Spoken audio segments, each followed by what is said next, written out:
Hello, I'm Hellion of Hubris, and I'm here today to give you a very quick introduction to whips.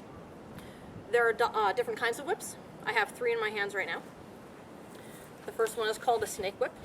The snake whip has no internal handle. It is completely flexible for the entire length of the whip. The second type, and usually the most common type, is called a bullwhip. It has a hard handle, and then it has a flexible rest of the whip after the handle ends. And this is called a stock whip, or an Australian stock whip. It has a much longer handle, which is not innately part of the actual whip. The whip attaches to it at the top of the handle. All of these whips share the same parts. There is the knob on the end.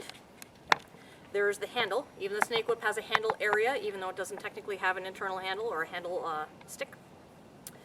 There is the body of the whip, which you can usually tell is delineated by either a Spanish ring or a Turk's head knot. It's the fancy knots that go there just to show you where it starts.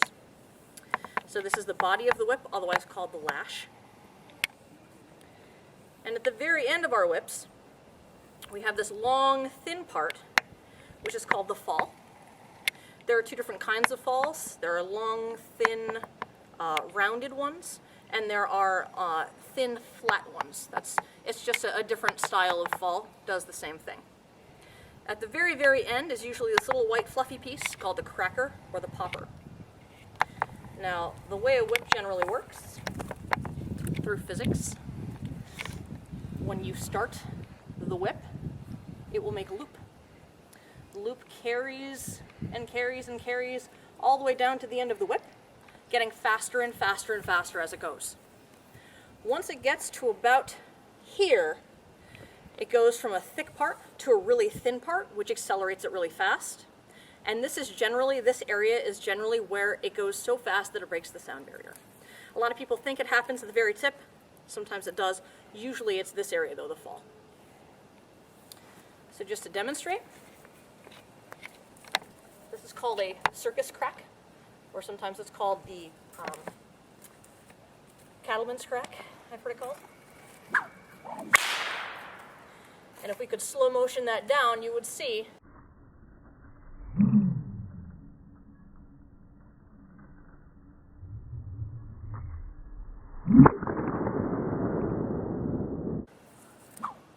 that I make a loop, which carries all the way down to the end of my whip, breaking the sound barrier and making the crack.